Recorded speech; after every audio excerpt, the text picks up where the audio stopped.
Lesson 15, Bars 13 and 14. You may need to spend some extra time on bars 13 and 14. Most people will find the 16th notes in both hands quite challenging. So make sure you can play hands separate very well before attempting to put them together.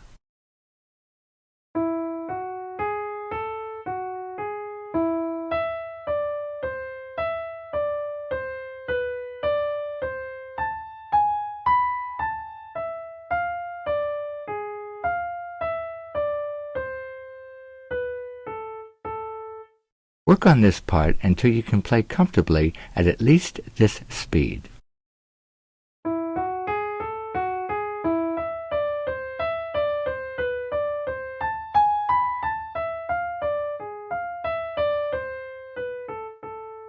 Play along with this next video clip. Practice the right hand part while I play the left. With the play along videos, we'll keep adding each session as we go. Okay. I'll count 4 beats and then go. Ready? 1, 2, 3, 4, go.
A link to the complete practice score is in the description below.